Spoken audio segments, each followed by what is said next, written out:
2026 சட்டப்பேரவை தேர்தலில் திராவிட முன்னேற்ற கழகத்தின் தலைமையிலான மதச்சார்பற்ற ஜனநாயக முற்போக்கு கூட்டணியில் மார்க்சிஸ்ட் கம்யூனிஸ்ட் கட்சி திராவிட முன்னேற்ற கழகத்தோடு தொகுதி உடன்பாடு செய்து கொண்டு போட்டியிடுவது என்று ஏற்கனவே நாங்கள் முடிவெடுத்து அறிவித்திருக்கிறோம்.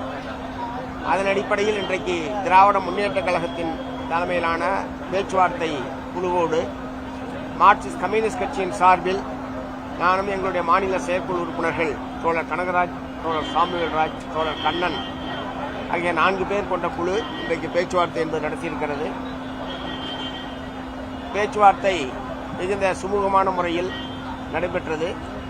தொடர்ந்து அடுத்த ஒரு சில நாட்களில் தொடர்ந்து பேசுவது என்று நாங்கள் தீர்மானித்திருக்கிறோம்.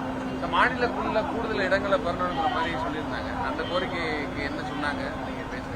கூடுதல் தொகுதிகள் போட்டியிட வேண்டும் என்று ஏற்கனவே மார்க்சிஸ்ட் கம்யூனிஸ்ட் கட்சி மாநில குழு தீர்மானித்திருக்கிறது. நாங்கள் அதை கூடுதல் தொகுதிகள் வரக்கூடிய தேர்தலில் போட்டியிட வேண்டும் என்பத வேண்டுகோளை, எங்களுடைய கோரிக்கையை பேச்சுவார்த்தை குழுவிடம் தெரிவித்திருக்கிறோம். அவர்கள் கலந்து பேசி தெரிவிப்பதாக கூறியிருக்கிறார்கள். இல்லை, தொகுதிகள் சம்பந்தமான எந்த பட்டியலும் கொடுக்கவில்லை.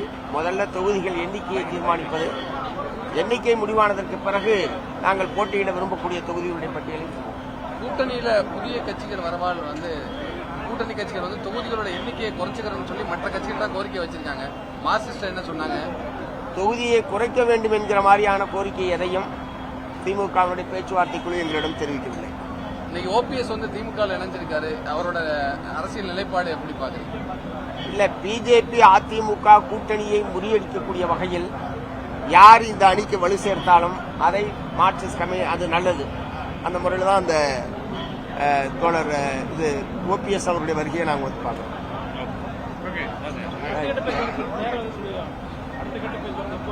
இல்ல, இந்த மற்ற கட்சிகள்லாம் முதல் சுற்று பேச்சுவார்த்தை முடிஞ்ச பிறகு கூப்பிடும். இல்ல, அவர்களுடைய தரப்புல என்னன்றதை அவங்க சொல்லியிருக்காங்க. நாங்க எங்களுடைய கோரிக்கை என்ன என்பதை சொல்லியிருக்கோம். அடுத்த ரவுண்டு பேசுவோம் சொல்லியிருக்காங்க. அடுத்த சுற்று பேச்சுவார்த்தை நடைபெறும், விரைவில் நடைபெறும்.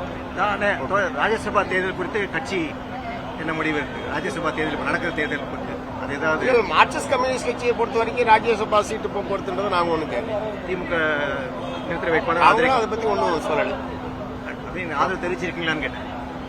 ஆதரவு இந்த அணியில தான் இருக்கும். இயல்பாகவே நடைபெற இருக்கக்கூடிய ராஜ்யசபா தேர்தலில் திமுக கூட்டணி சார்பில் யார் நின்றாலும் அவர்களுக்கு எங்களுடைய சட்டமன்ற உறுப்பினர்கள் வாக்களிப்பார்கள். அதில் ஒன்று. நன்றி.